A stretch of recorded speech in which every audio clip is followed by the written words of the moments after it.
ভূমিধসে ক্ষতিগ্রস্ত একটি বসতবাড়ি। বরাক জুড়ে প্রাণে বাঁচলেন পরিবারের সদস্যরা। নমস্কার, আপনারা দেখছেন নববার্তা টুডের, সঙ্গে আছে আমি সুস্মিতা। পাথারকান্দি সমষ্টির বাজারিচোরা থানাধীন কটামনি এলাকার কটনপুরে সংঘটিত এক ভয়াবহ ভূমিধসে এক ব্যক্তির বসতগৃহ লণ্ডভণ্ড হলেও বরাক জুড়ে প্রাণে বাঁচেন পরিবারের সদস্যরা। জানা গেছে, ভারী বৃষ্টিপাতের ফলে মঙ্গলবার রাত 10টা নাগাদ উল্লেখিত এলাকা জনৈক নজরুল ইসলামের ঘরে লাগোয়া টিলা থেকে নেমে আসে প্রচন্ড মাটির ধস। এতে তার বসতগৃহে ব্যাপক ক্ষয়ক্ষতি হলেও পরিবারের লোকেরা সজাগ থাকায় তারা নিজেদের প্রচেষ্টা ঘর থেকে বেরিয়ে অন্যত্র আশ্রয় নেওয়াতে রক্ষা পান। তবে এতে অল্প বিস্তর আহত হয়েছেন দুজন। উক্ত পরিবারকে সরকারি সাহায্য পাইয়ে দেওয়ার দাবি জানিয়েছেন স্থানীয়রা। রাত 9টা বাজে আর ওই সময় তারা পালঙ্গ তারা একটা তার পালঙ্গ উঠনো আসলো আর এগু ফড়াত আসলো আর ওই সময় একটা বাসর জার আই গেছে, আইয়া গড় ভাঙ্গিয়া ওয়াল ভাঙ্গিয়া ঘরের ভিতরে ঢুকে গেছে।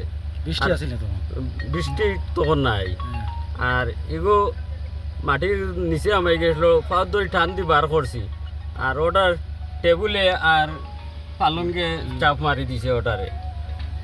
এখন মাটিটা খান থেকে আইছে দসিয়া ফল মাটি আইছে টিল্লার মাটি, গড় টিলার নিচে টিল্লা কাটিয়া ঘর বানাইছো, টিল্লা খাটিয়া ঘর টিলা ভাঙ্গি আই গেছে, টিল্লা ভাঙ্গি আই গেছে। বুঝা গেছে না নিদিন আগে ভাঙ্গি বই গান এখান বুঝা গেছে এইখান মাটি আরেক আমরা লাগা চাইতো আরেকজনের, তারে কইছি যে এই মাটিকু আমরার মাটি রইছে আর তোর বাসদারটা হরা তুই একটা উপরে আইব ঘরের উপরে ভাঙ্গিয়া। তারা হরায় না, তারা কয় তারা ক্ষতিপূরণ দিবা পরে, কিন্তু আগে তারা জমিন সিদ্ধ হইতো, আইলটা সিদ্ধ হইতো, ওখান কইয়া তারা রাখি দিছে। এখন তো বাজাইছো হসপিটাল লইয়া গেছিলাম, ডাক্তার দেখাইয়া আনি আর সাররে ভাইছি না, কইছন কালকে আবার যাইবার লগে সার আইবা।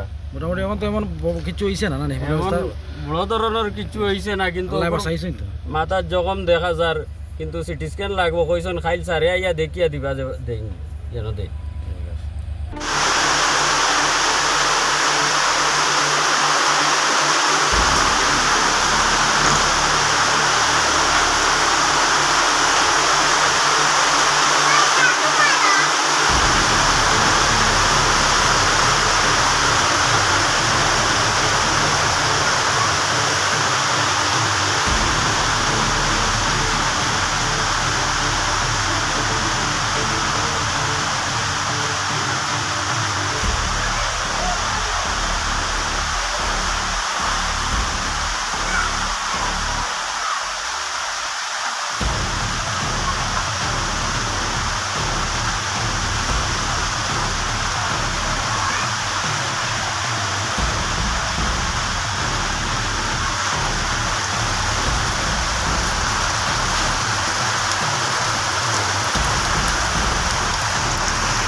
পাথারকান্দি থেকে মলয় কুমার দাসের রিপোর্ট, নববার্তা টুডে।